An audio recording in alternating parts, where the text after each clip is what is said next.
নমস্কার। আজকে আমরা শিব খেরার লেখা ইউ ক্যান উইন এই দারুণ বইটা নিয়ে একটু গভীর আলোচনা করব। হ্যাঁ, বইটার একেবারে ভেতরের কথাটা খুব ইন্টারেস্টিং। মানে সফল মানুষেরা যে অন্য কিছু করেন তা নয়।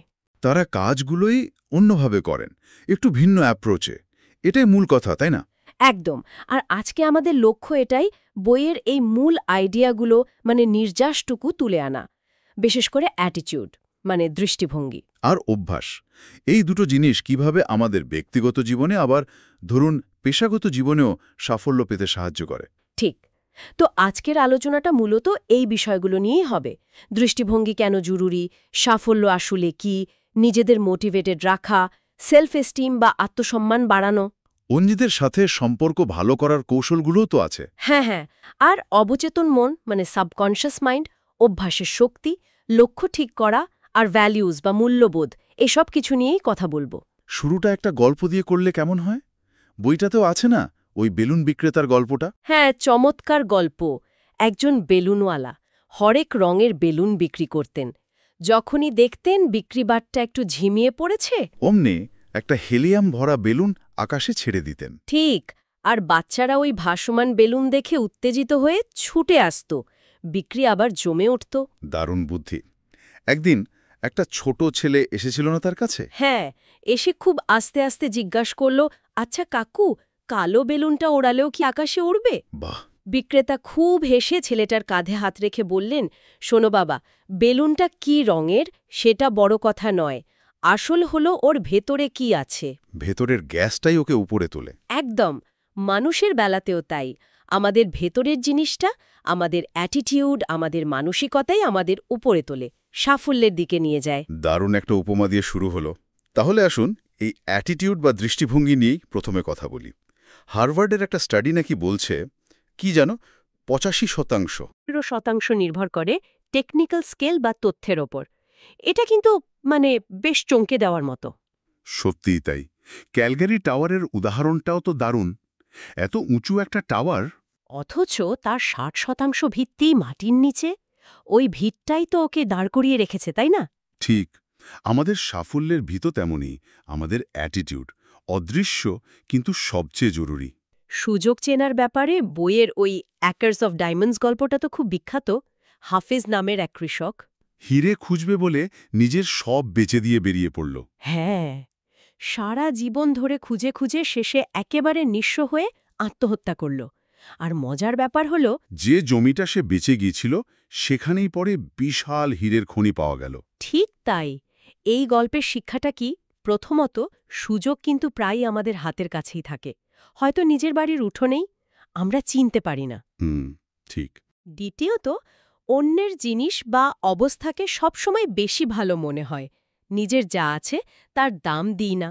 আর তৃতীয়ত, সুযোগ কিন্তু হাতছাড়া হয়ে গেলে আর সহজে ফেরে না। মানে চোখ কান খোলা রাখতে হবে। সব সময়। আচ্ছা, এই দৃষ্টিভঙ্গিটা তৈরি হয় কিভাবে? বইতে যে ৩কে এর কথা বলা হয়েছে, মনে আছে? হ্যাঁ, ট্রিপল ইজ।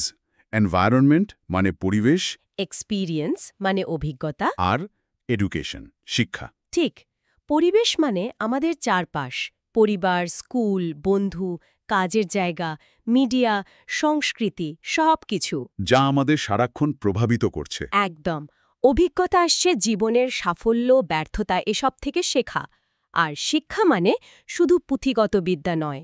বরং সেই জ্ঞান যা আমাদের বিচক্ষণ করে, ঠিক সিদ্ধান্ত নিতে শেখায়, প্রজ্ঞা তৈরি করে। তাহলে একটা পজিটিভ অ্যাটিটিউড তৈরি করতে গেলে মানে সচেতনভাবে যদি চেষ্টা করি, কি করা উচিত?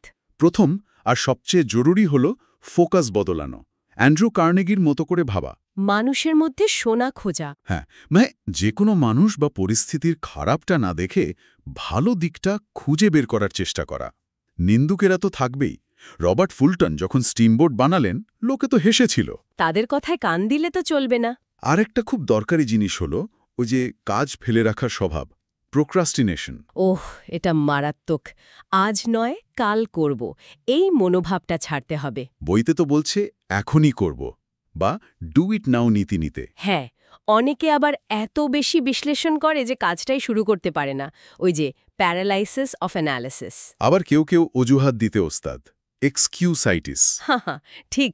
বেঞ্জামিন ফ্র্যাঙ্কলিনের কথাটা মাথায় রাখা দরকার। আজকের কাজ কালকের জন্য ফেলে রেখো না। তৃতীয় হল কৃতজ্ঞতাবোধ, যা আছে তার জন্য থ্যাঙ্কফুল হওয়া। একদম। যা নেই তা নিয়ে সারাক্ষণ ঘ্যান ঘ্যান না করা, এতে মনে শান্তি আসে, অ্যাটিটিউড পজিটিভ থাকে। আর চতুর্থ, অবিরাম শেখা। হ্যাঁ, কন্টিনিউয়াস লার্নিং শুধু জ্ঞান জমা করা নয়, সেটা কাজে লাগানো। হুম। ওই যে কাঠুরিয়ার গল্পটা, হুম। কুড়ুল ধার দেওয়ার গল্প। মাঝে মাঝে থেমে ধার না দিলে তো কাজের গতিও কমে, মানও খারাপ হয়। ঠিক। আর শিক্ষা মানে শুধু তথ্য নয়, ভ্যালিউজ সহ শিক্ষা, যা আমাদের ভালো মানুষ হতে সাহায্য করে। সক্রেটিস তো বলেইছেন, শিক্ষিতকে যে পরিস্থিতি সামলাতে পারে। তাহলে বোঝা যাচ্ছে অ্যাটিটিউড শুধু মনের ব্যাপার নয়, এটা একটা প্র্যাকটিসের বিষয়। আর এই পজিটিভ অ্যাটিটিউডই কি সাফল্যের চাবিকাঠি? অনেকটাই তাই। এবার তাহলে সাফল্যের দিকটায় আসি। বইটাতে সাফল্যকে কিভাবে দেখা হয়েছে? এটা কি শুধু টাকা পয়সা, নামযশ?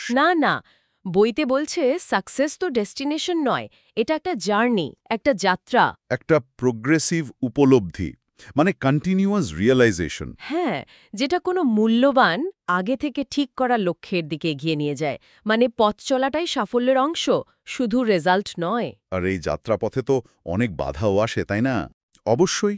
ব্যর্থতার ভয়, প্ল্যানিংয়ের অভাব, লক্ষ্যটা ঠিক পরিষ্কার না থাকা, ওই যে বললেন টালবাহানা। পারিবারিক সমস্যা, টাকার চিন্তা, অনেক কিছুই বাধা হতে পারে। বইতে উইনিং এজ বা জয়ের কিনারার কথা বলা হয়েছে, ব্যাপারটা কি একটু বলবেন?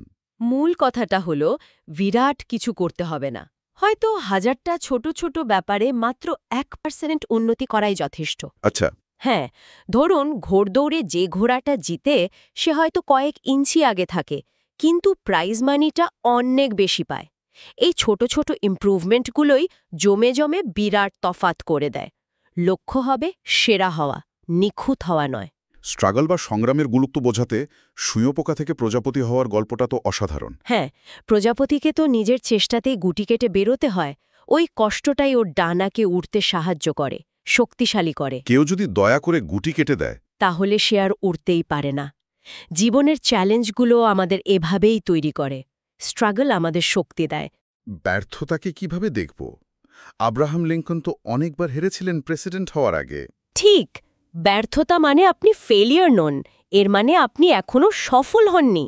এই যা লিঙ্কন, রাইট ভাই, এরকম হাজার হাজার উদাহরণ আছে। বারবার ব্যর্থতার পরে কিন্তু আসল সফলতা এসেছে।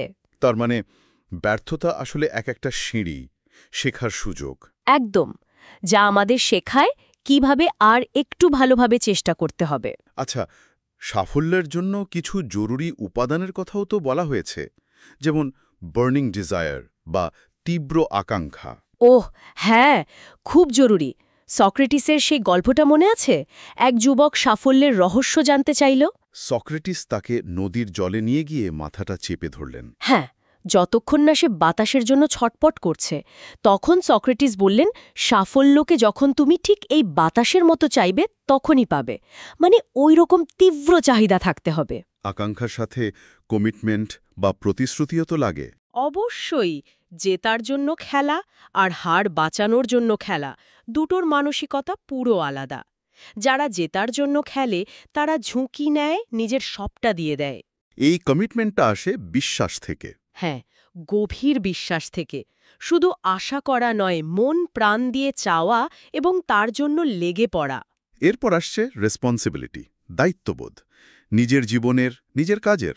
চরিত্রবান লোকেরা অজুহাত দেয় না, তারা দায়িত্ব নেয়, ভুল করলে স্বীকার করে, শোধরে নেবে। লিঙ্কনের একটা কথা ছিল না, অন্যের জন্য সেটা করো না যেটা সে নিজে করতে পারে বা করা উচিত। নিজের দায়িত্ব নিজেকেই নিতে হবে। আর হার্ডওয়ার্ক, কঠোর পরিশ্রম, এর কি কোনো শর্টকাট আছে? মনে তো হয় না। হেনরি ফোর্ড কি বলতেন? যত বেশি পরিশ্রম করি তত বেশি ভাগ্যবান হই। কথাটা কিন্তু সত্যি। ট্যালেন্ট থাকলেই হবে না, তার সাথে চাই কঠোর পরিশ্রম। ওই যে বেহালাবাদক ফ্রিটজ ক্রেসলারের গল্পটা। একজন বলেছিল, আপনার মতো বাজাতে পারলে জীবন দিয়ে দিতাম। আর ক্রেসলার বলেছিলেন, আমি তো তাই দিয়েছি, মানে তার সাধনা। চরিত্র বা ক্যারেক্টার নিয়েও তো অনেক জোর দেওয়া হয়েছে। সততা, নিষ্ঠা, সাহস, লয়ালটি। হ্যাঁ, ক্ষমতা আর চরিত্র একসাথে চলে। কঠিন সময়েই আসল চরিত্রে পরীক্ষা হয়। মোরালিটি, ইন্ট্যাগ্রিটি এগুলো লং টার্মে সাফল্য ধরে রাখতে সাহায্য করে। তাহলে দেখা যাচ্ছে সাফল্য শুধু বাইরের অর্জন নয়, এর সাথে আমাদের ভেতরের গুণ, আকাঙ্ক্ষা, পরিশ্রম, দায়িত্ববোধ, চরিত্র এসবের গভীর যোগ। একদম। আর এই পুরো জার্নিতে আমাদের যেটা চালিয়ে নিয়ে যায় সেটা হলো মোটিভেশন বা অনুপ্রেরণা। আর সেলফ এস্টিম, নিজের প্রতি নিজের ধারণা। হ্যাঁ, মোটিভেশন নিয়েও তো বইতে দুরকমের কথা বলা আছে, এক্সটার্নাল আর ইন্টারনাল, বাহ্যিক আর ভেতরের। বাহ্যিকটা কিরকম? ভয় বা পুরস্কার? হ্যাঁ, যেমন ধরুন শাস্তির ভয় বা পুরস্কারের লোভ, এটা কাজ করে কিন্তু এর এফেক্টটা টেম্পোরারি। ভয় দেখিয়ে হয়তো কাজ আদায় করা যায়, কিন্তু তাতে একটা চাপ থাকে, স্বতঃস্ফূর্ততা থাকে না। আর ভেতরেরটা, ইন্টারনাল মোটিভেশন? ওটা আসে নিজের ভেতর থেকে। কাজের প্রতি ভালোবাসা, কিছু একটা অর্জন করার আনন্দ, আত্মতৃপ্তি। এটা অনেক বেশি পাওয়ারফুল আর দীর্ঘস্থায়ী। আসলে বিশ্বাসটাই সবচেয়ে বড় মোটিভেটর। সেলফ এস্টিম বা আত্মসম্মান কিভাবে কাজ করে?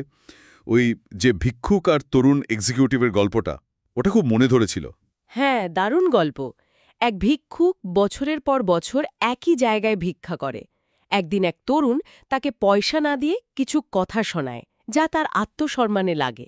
সে ভাবতে শুরু করে, আমিও তো কিছু করতে পারি। ঠিক, ওই ভাবনাটাই তার জীবনটা পাল্টে দেয়। সে ছোটখাটো কাজ শুরু করে আর একসময় সফল ব্যবসায়ী হয়।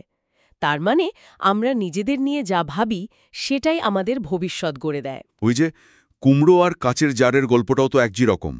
ছোটবেলায় জারে ঢোকালে কুমড়োটা জারের চেয়ে বড় হতে পারে না। হ্যাঁ, আমাদের সেলফ কনসেপ্ট বা আত্মধারণা যদি ছোট হয়, আমরাও নিজেদের ওই গণ্ডিতেই আটকে ফেলি। যাদের সেলফ এস্টিম কম, তারা খুব বেশি সেলফ ক্রিটিক্যাল হয়, জেলাস হয়, অজান্তেই অন্যের ক্ষতি করে, অন্যের অ্যাপ্রুভালের উপর খুব নির্ভর করে। তাহলে এই সেলফ এস্টিম বাড়ানোর উপায় কি? কয়েকটা পথ আছে, যেমন নিজের ভুল থেকে শেখা, নিজেকে ক্ষমা করা, আবার কেউ প্রশংসা করলে সেটা গ্রহণ করা, এবং নিজে অন্যকে মন থেকে প্রশংসা করা। ছোট ছোট দায়িত্ব নেওয়া, সেগুলো পূরণ করা। পজিটিভ মানুষদের সাথে মেশাটাও জরুরি। খুব জরুরি। আর একটা জিনিস, নিজের প্রতি হাসতে শেখা, মানে নিজেকে নিয়ে খুব বেশি সিরিয়াস না হওয়া। আর ওই যে অটোসাজেশন, নিজের সম্পর্কে ভালো কথা বলা, তাই তো? হ্যাঁ, কনস্ট্যান্টলি, এটা খুব কাজে দেয়। ইন্টারপার্সোনাল স্কিলস বা পারস্পরিক দক্ষতা, এটার ওপরও তো বইতে অনেক জোর দেওয়া হয়েছে। জন রকফেলার নাকি বলেছিলেন, মানুষের সাথে ডিল করার ক্ষমতাই সবচেয়ে দামি স্কিল। হ্যাঁ, কারণ একা তো বাঁচা যায় না। জীবনের সব ক্ষেত্রেই তো অন্যদের সাথে চলতে হয়। সম্পর্ক ভালো রাখাটা মাস্ট। ব্যাপারটা অনেকটা প্রতিধ্বনির মতো। বা বুমোর্যাংয়ের মতো, যা দেব তাই ফেরত পাবো। একদম। পাহাড়ে গিয়ে যদি বলি আমি তোমাকে ঘৃণা করি, সেটাই তো শুনব। আর যদি বলি ভালোবাসি, ভালোবাসাটাই ফিরে আসবে। ওই পিয়ানোবাদক পাডেরেস্কি আর হাবার্ট হুভারের গল্পটা মনে আছে? ছাত্রাবস্থায় হুবার সাহায্য করেছিলেন পারেরেস্কিকে। হ্যাঁ, আর বহু বছর পর প্রথম বিশ্বযুদ্ধের সময় পোল্যান্ডের প্রধানমন্ত্রী পাডেরেস্কিকে আমেরিকান প্রেসিডেন্ট হুভার সাহায্য পাঠিয়েছিলেন। মানে ভালো কাজ আসলেই ফিরে আসে। পজিটিভ পার্সোনালিটি তৈরির জন্য বইতে তো অনেকগুলো স্টেপের কথা বলা হয়েছে। হ্যাঁ, অনেকগুলো। সব তো বলা যাবে না, তবে কিছু কোর আইডিয়া হলো দায়িত্ববান হওয়া, অন্যের প্রতি কনসিডারেট হওয়া, মানে সহানুভূতি দেখানো। ওই যে ছোট ছেলেটার আইসক্রিম কেনার গল্পটার মতো। হ্যাঁ, তারপর উইন উইন অ্যাটিটিউড রাখা, মানে যেখানে সবার লাভ হয়। কথা বলার আগে ভাবা, শুধু শুধু সমালোচনা বা কমপ্লেন না করা। হাসি মুখে থাকা, ভালো শ্রোতা হওয়া। আন্তরিক প্রশংসা করা, নিজের ভুল স্বীকার করার মতো সাহস রাখা, তর্ক না করে আলোচনা করা, গসিপ একদম না করা। কমিটমেন্ট রক্ষা করা আর কৃতজ্ঞ থাকা। হ্যাঁ, তবে প্রতিদানের আশা না করে। আর অবশ্যই সৎ থাকা, নিরপেক্ষ হওয়া, বিনয়ী হওয়া, অন্যকে বোঝা, কেয়ার করা। রসবোধ থাকাও তো জরুরি। খুব জরুরি। নিজেকে নিয়ে হাসতে পারা, ব্যঙ্গাত্মক মা হওয়া, বন্ধু পেতে হলে আগে নিজে ভালো বন্ধু হওয়া। সহানুভূতি দেখানো। এই স্কিলগুলো আয়ত্ত করার সাথে অভ্যাসের সম্পর্কটা কি? ওহ, খুব গভীর সম্পর্ক। আমাদের চরিত্রটাই তো আসলে আমাদের অভ্যাসের যোগফল। যা আমরা বারবার করি সেটাই আমাদের হ্যাবিট হয়ে যায়, আর হ্যাবিটই আমাদের ডেস্টিনি ঠিক করে দেয়। এখানেই কন্ডিশনিংয়ের ব্যাপারটা আসে। ওই হাতির বাচ্চার গল্পটা, তাই না? হ্যাঁ, ছোটবেলায় হাতির বাচ্চাকে একটা সরু শিকল দিয়ে বাঁধে, সে ছিঁড়তে পারে না। বড় হয়ে যখন সে অসম্ভব শক্তিশালী হয়ে যায়, তখনও তার মনে হয় সে ওই শিকল ছিঁড়তে পারবে না, তাই চেষ্টাই করে না। আমরাও কি সেভাবে কন্ডিশনড হয়ে যাই, পরিবেশ, মিডিয়া দিয়ে? অনেক সময় তাই হই। নিজেদের অজান্তেই নিজেদের ক্ষমতাকে ছোট করে দেখি। এখানেই ওই জেগো প্রিন্সিপালটা খুব relevant. Garbage in, garbage out. মানে যা ইনপুট দেব তাই আউটপুট পাব। একদম। মনে যদি নেগেটিভ চিন্তা, ভুল তথ্য মানে আবর্জনা ঢোকাই, তাহলে আমাদের কাজ বা ফলাফলও নেগেটিভ হবে। উল্টো দিকে পজিটিভ চিন্তা, ভালো জ্ঞান, ইন্সপিরেশন এসব নিলে আউটপুটও পজিটিভ হবে। আমাদের সাবকনশিয়াস মাইন্ড কিন্তু খুব পাওয়ারফুল, কিন্তু ওর নিজের বিচার বুদ্ধি নেই। আমরা যা খাওয়াবো তাই বিশ্বাস করবে। ঠিক তাই। তাই একে পজিটিভলি প্রোগ্রাম করাটা খুব জরুরি। নতুন অভ্যাস তৈরি করতে নাকি ২১ দিন লাগে, এরকম একটা কথা আছে না?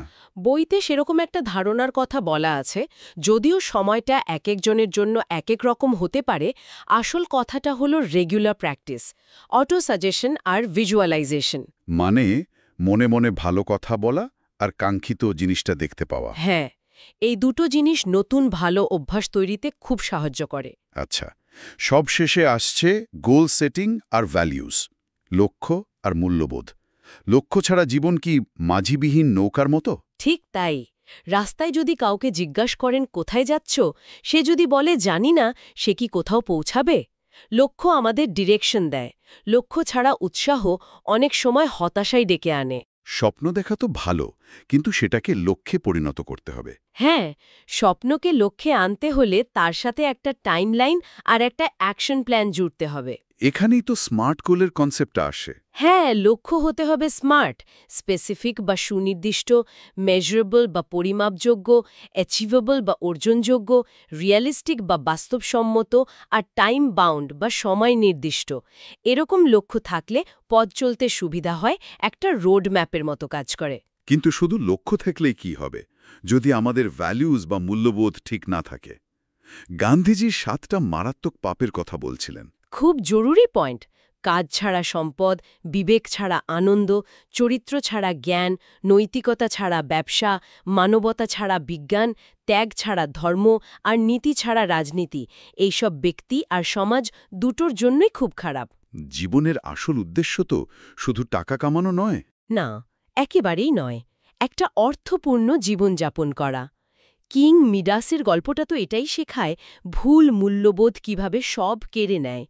সততা, ন্যায়পরায়ণতা, সহানুভূতি, এই ইউনিভার্সাল ভ্যালুসগুলোই আমাদের আর সমাজের আসল ভিত।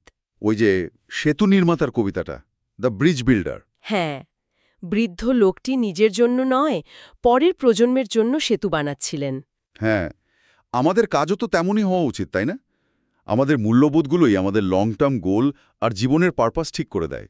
তাহলে পুরো আলোচনাটা যদি এক কথায় বলি, সাফল্য হঠাৎ করে আসে না। এটা একটা সচেতন প্রসেস। এর গোড়ায় আছে পজিটিভ অ্যাটিটিউড, যা তৈরি হয় ঠিক পরিবেশ, অভিজ্ঞতা আর শিক্ষা দিয়ে। আর এই অ্যাটিটিউডকে সত্যি করতে লাগে ভালো অভ্যাস, পরিষ্কার স্মার্ট লক্ষ্য, শক্ত ভ্যালুজ বা মূল্যবোধ আর ভালো ইন্টারপার্সোনাল স্কিল। এবং আবারও সেই মূল কথাটা, জেতার জন্য অসাধ্য কিছু করতে হবে না। সাধারণ কাজগুলোই অসাধারণভাবে করতে হবে, ঠিক মানসিকতা আর কৌশল দিয়ে। একদম। এখন যারা শুনছেন তাদের জন্য একটা প্রশ্ন রেখে যাই। ওই একার্স অফ ডায়মন্ডস গল্পটার কথা ভাবুন তো। আমাদের নিজেদের জীবনেও কি এমন কোনো হিরে বা সুযোগ একেবারে চোখের সামনেই পড়ে আছে, যা আমরা হয়তো কোনো ভুল ধারণা বা অভ্যাসের জন্য দেখতে পাচ্ছি না? নিজের ভেতরের কোনো শক্তি বা পোটেনশিয়ালকে কাজে লাগিয়ে আমরা আমাদের জীবনটাকে আরও ভালো, আরও মিনিংফুল করে তুলতে পারি। এটা নিয়ে কিন্তু একবার ভাবা যেতেই পারে।